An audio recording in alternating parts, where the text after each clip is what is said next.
Genèse 20, 12, ou encore les fils de Noé, qui, après le déluge, durent se marier avec des membres de leur propre famille pour repeupler la terre, Genèse 9.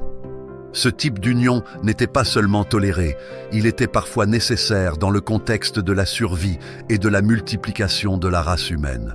Cela nous amène à réfléchir sur la manière dont Dieu a guidé l'humanité à travers ses premières étapes. Il est important de se rappeler que Dieu agit toujours dans un cadre temporel et culturel spécifique. Ce qui était acceptable ou nécessaire dans les premiers temps de l'humanité a pu évoluer au fil du temps, en fonction de l'augmentation de la population humaine et de la mise en place de lois plus strictes, notamment avec la loi mosaïque. Le but ultime de Dieu était toujours de conduire l'humanité vers la rédemption et la restauration de la communion avec lui.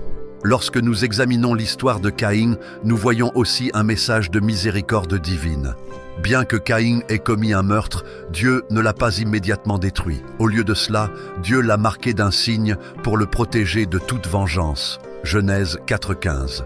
Ce signe, bien que mystérieux dans sa nature, représente une protection divine. Cela montre que Dieu, même dans son jugement, accorde encore sa miséricorde. Dieu n'abandonne jamais complètement ses créatures, même lorsqu'elles s'égarent. Caïn devait porter les conséquences de son péché, mais il ne fut pas livré à une mort immédiate. L'histoire de Caïn et de son épouse, ainsi que celle des filles oubliées d'Adam et Ève, nous rappelle également que les plans de Dieu sont souvent plus vastes et plus complexes que ce que nous pouvons comprendre.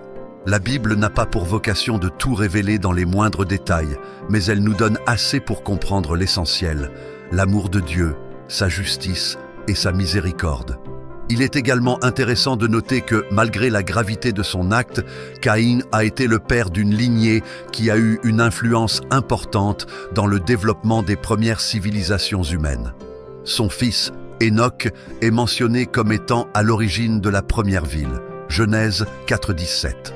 Cela montre que, même après avoir été maudit, Caïn a contribué à l'émergence de la civilisation humaine, un témoignage que Dieu continue à œuvrer dans l'histoire, malgré nos péchés.